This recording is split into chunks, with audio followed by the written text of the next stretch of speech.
দাওয়াত ও তাবলীগের প্রচারের মাধ্যমটা কি? এই আলোচনা করার প্রয়োজন এই কারণে, যারা দেখবেন দাওয়াত ও তাবলীগের এই মেহনতের সাথে জড়িত, চিল্লা লাগায়, ৩ চিল্লা লাগায়, ১ সাল লাগায়, এদেরকে দেখবেন আরেক ব্যক্তিরা, আরেক সমাজটা তাদেরকে দেখতে পারে না। এক সমাজ পীর মুরিদিকে দেখতে পারে না। ভণ্ড পীর যারা আছে তারা আবার দাওয়াত ও তাবলীগের মেহনতকে দেখতে পারে না। এই জন্য আমাদের বিশেষভাবে জানা থাকা দরকার, দিন প্রচারের কোনো মাধ্যম শরীয়তে নির্ধারণ করছে কিনা। দিন প্রচারের কোনো মাধ্যম শরীয়তে নির্ধারিত আছে কিনা এটা আমাদের জানা থাকা দরকার। আল্লাহ রাব্বুল আলামিন কোরআনে কারীমের মধ্যে সূরা নাহলের ১২৫ নম্বর আয়াতের মধ্যে বলেন, উদউ ইলা সাবিলি রাব্বিকা বিল হিকমাতি ওয়াল মাউইযাতিল হাসানা ওয়াজাদিলহুম বিল্লাতী হিয়া আহসান। আল্লাহ রাব্বুল আলামিন কোরআনে কারীমের এই আয়াতের মধ্যে বলেন, উদউ ইলা সাবিলি রাব্বিকা, তুমি মানুষকে তোমার রবের দিকে আহ্বান করো, তোমার ছেলেকে তুমি রবের দিকে আহ্বান করো, তোমার মেয়েকে তুমি রবের দিকে আহ্বান করো, তোমার স্ত্রীকে তুমি রবের দিকে আহ্বান করো, তোমার আত্মীয় স্বজনদেরকে রবের দিকে আহ্বান করো। কিভাবে আহ্বান করবা? আল্লাহ রাব্বুল আলামিন বলেন, তুমি যেভাবে পারো সেভাবে তোমার স্ত্রীদেরকে, তোমার সন্তানদেরকে, নিকটতম ব্যক্তিদেরকে আহ্বান করো। তবে কনসেপ্ট হলো দুইটা, বিল হিকমাতি ওয়াল মাউইযাতিল হাসানা, সুন্দর কথা বলবা, সুন্দর আখলাক দিয়ে সুন্দর কথা বলে তাদেরকে আল্লাহর দিকে আহ্বান করো। তাহলে পদ্ধতি নির্ধারিত নয়, কিন্তু কিভাবে দাওয়াত দিবেন সেটা নির্ধারিত। কথাটা বুঝে আসছে আপনাদের? দিন প্রচারের কোনো পদ্ধতি শরীয়তে কি করে নাই? নির্ধারণ করে নাই। যদি বলা হয়তো মাঠে ময়দানে ওয়াজ নসিহত করার মাধ্যমে দিন প্রচার করা হবে, তাহলে দিন প্রচারের যে বাকি মাধ্যমগুলো আছে সেগুলো কি আর সঠিক থাকতো? যারা লেখালেখির মাধ্যমে দিন প্রচার করে তারাও তো দাওয়াত তাবলীগের মেহনত করে, যারা মাঠে ময়দানে ওয়াজ নসিহত করে তারাও দাওয়াত তাবলীগের মেহনত করে, যারা চিল্লা লাগায়, ৩ চিল্লা দেয়, সাল দেয়, তারাও দাওয়াত তাবলীগের মেহনত করে, হক্কানি পীর মাশায়েখ যারা আছে তারাও দাওয়াত তাবলীগের মেহনত করে, যে নামাজ পড়তে এসে ভাইকে নামাজের জন্য মসজিদে নিয়ে আসে সেও দাওয়াত তাবলীগের মেহনত করে। এই জন্য দাওয়াত তাবলীগের মেহনতের পদ্ধতি নির্ধারিত না থাকলেও কিভাবে দাওয়াত দিবেন সেটা শরীয়তে নির্ধারণ করে দিতে। আমার কথাটা বুঝে আসছে আপনাদের? এই জন্য মুহতারাম হাজিরিন, অনেক সময় দেখবেন এক পক্ষ আরেক পক্ষকে কি করতে পারে না, দেখতে পারে না। যারা পীর মুরিদির লাইনে চলে তাদেরকে যদি বলেন যে ভাই দিন শেখার জন্য আপনি 40 দিন মসজিদে কাটান, এটা সে মানবে? এটা সে মানে না। এটা সে কি করে না? মানে না।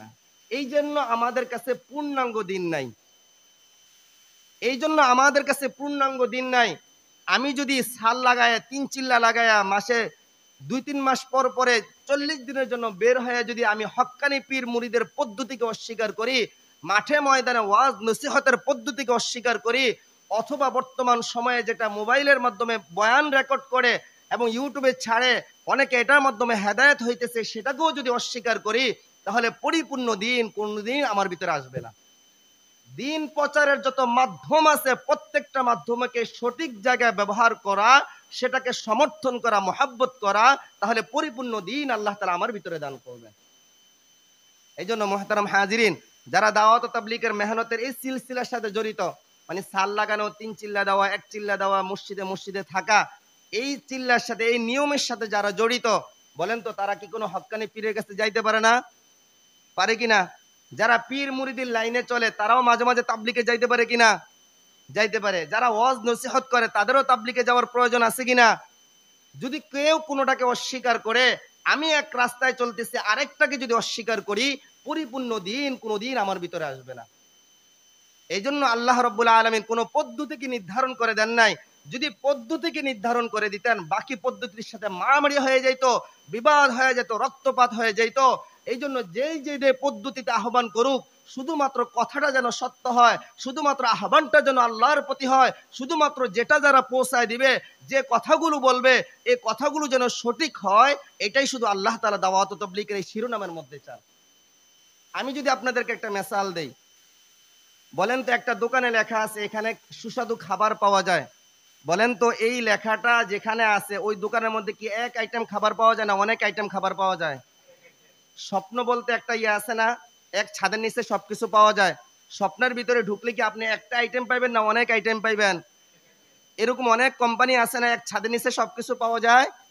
খাবারের দোকান লেখা থাকলে সুস্বাদু খাবার আছে এখানে, তো এখানে আইটেম কয়টা থাকে? অনেক থাকে কিনা? এখন কেউ যদি এখানে সুস্বাদু খাবার আছে এই কথায় লেখা একটা আইটেম নিয়ে বসে থাকে, কেউ যাবে ওখানে? বলেন, সে শুধু ভাত নিয়ে বসে আছে, কোনো তরকারি নাই, কেউ খাইতে যাবে? অথবা শুধু সে তরকারির আইটেম নিয়ে বসে আছে, ভাত নাই, খাইতে যাবে কেউ? খাইতে যাবে না। তাকে পুরাপুরি এই শিরোনামের সাথে মানানসই হয়ে পুরাপুরি আইটেম তাকে রাখতে হবে। তার এই দোকানের মধ্যে যেভাবে ভাত থাকবে, মাছও থাকবে, কাড়াও থাকবে, গোস্তও থাকবে, ঠিক তেমনি দাওয়াত ও তাবলীগের একটা শিরোনাম, এটার মধ্যে হক্কানি পীরদেরও সিলসিলা থাকবে, দাওয়াত ও তাবলীগের মেহনতের সিলসিলা থাকবে, ওয়াজের সিলসিলা থাকবে, লেখালেখির মাধ্যমে দিন প্রচারের সিলসিলা থাকবে।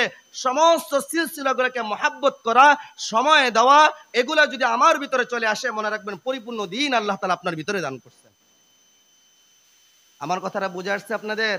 এই জন্য দাওয়াত ও তাবলীগ মানি হলো মাঝে মাঝে মসজিদে সময় দেওয়া, এটাই শুধু না, দাওয়াত দিন প্রচারের যত মাধ্যম আছে সবগুলো হলো দাওয়াত ও তাবলীগের এই শিরোনামের অন্তর্ভুক্ত। বুঝে আসছে আপনাদের কথাটা? না বুঝেন নাই? আপনারা বুঝেন নাই মনে হয়, কথাটা বুঝেন নাই।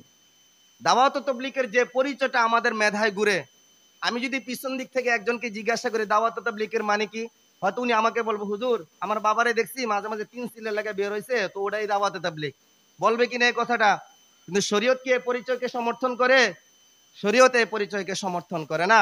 এই জন্য আসলে আমরা কোন জায়গায় কি খুঁজতেছি, আসলে এটা আল্লাহ ছাড়া আর কেউ জানে না, আমরা নিজেরাও জানি না কোন জায়গায় কি খুঁজতেছি। এই জন্য পরিপূর্ণ দিন নিজের ভিতরে আনতে গেলে দিন প্রচারের যত মাধ্যম আছে সমস্ত মাধ্যমগুলাকে সামনে নিয়ে চলতে হবে। সময় না পান মহাব্বত করতে হবে, সময় দিতে পারেন না সহযোগিতা করতে হবে। যদি প্রত্যেকটা মাধ্যমকে আপনি মহাব্বত করেন, সহযোগিতা করেন, সময় দেন, তো পরিপূর্ণ দিন আল্লাহ তাআলা আপনার ভিতরে দিয়ে দিবে। আরেকটা মেসাল যদি আপনাদেরকে দেই, বলেন তো ব্যাংকিং এর যে মাসালাগুলো আছে, যারা 3 চিল্লা সময় দেয়, যারা 3 দিনের জন্য গেছেন, ওখানে কি সেভিংস অ্যাকাউন্ট রাখা যায় আছে কি নাই, কারেন্ট অ্যাকাউন্টে টাকা রাখা যায় আছে কি নাই, এগুলো কোনো সময় আলোচনা করে? বলেন না। যারা তাবলিগে গেছেন না 3 দিন এক চিল্লা লাগাইছেন না অনেকে এখানে, তো ওখানে 3 দিনের মধ্যে গিয়া কি ব্যাংকিং এর মাসালা আপনাদেরকে পড়ায়? জাকাতের মাসালা আপনাদেরকে পড়ায়? হজের মাসালা আপনাদেরকে পড়ায়? তাহলে জাকাতের মাসালা কোথায় পাইবেন? ওই যে আরেকটা রাস্তা আছে দিন প্রচারের, সেটা হলো কি ওয়াজের ময়দানে, লেখালেখির মাধ্যমে, ওখানে আপনি ব্যাংকিং এর মাসালা পাইবেন। কথা বুঝে আসছে আপনাদের? এই জন্য দাওয়াত ও তাবলীগ এটা একটা শিরোনাম, এটা কোনো ব্যক্তির পরিচয় না, কোনো দলের পরিচয় না, এটা একটা শিরোনাম, এটা একটা মহা কথা, যে মহা কথার ভিতরে অনেকগুলো পদ্ধতি আছে।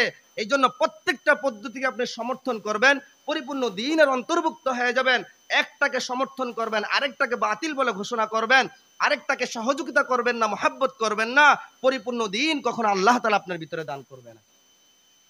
এই জন্য মুহতারাম হাজিরিন, দাওয়াত ও তাবলীগের পদ্ধতি কি একটাই না অগণিত? অগণিত। প্রত্যেকটা যদি সঠিক হয় সেটাকে সমর্থন করা, মহাব্বত করা। এই জন্য কোরআন ও হাদিসের মধ্যে আপনি কিভাবে দাওয়াত দিবেন সেটা বলছে, কিন্তু কোন পদ্ধতিতে দাওয়াত দিবেন সেটা বলে নাই। কিভাবে দাওয়াত দিবেন?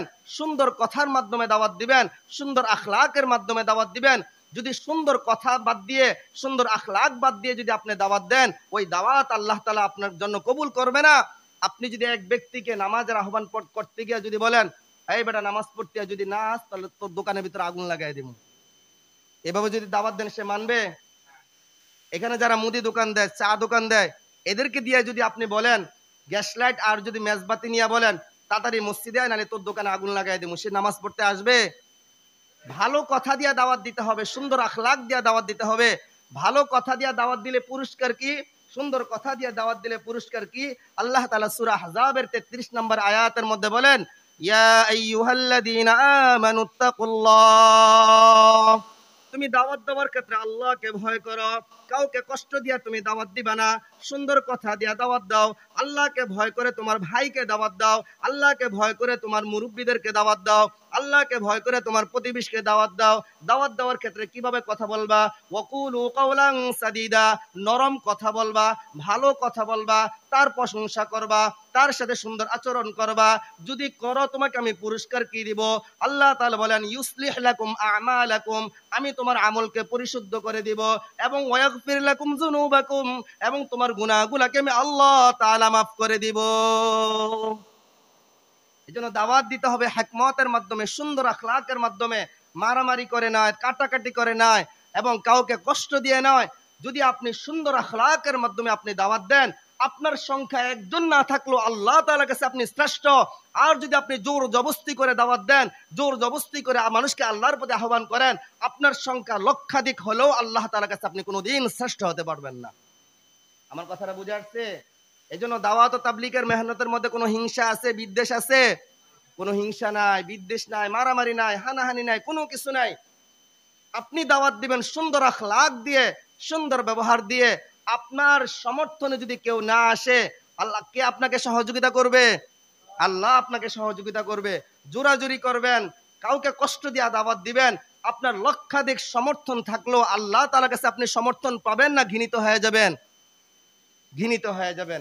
এই জন্য দাওয়াত ও তাবলীগের কোনো পদ্ধতি শরীয়ত নির্ধারিত না করলেও কিভাবে দাওয়াত দিবেন এটা নির্ধারিত হয়ে গেছে। কিভাবে দাওয়াত দিবেন? আল্লাহকে ভয় করে দাওয়াত দিবেন, সুন্দর আখলাকের মাধ্যমে দাওয়াত দিবেন। হক কথা বলে, নবীজির নামে মিথ্যা কথা বলে, কোরআন হাদিসের নামে মিথ্যা কথা বলে দাওয়াত দিবেন, এটা আল্লাহ তাআলা কোনোদিন সমর্থন করবে না।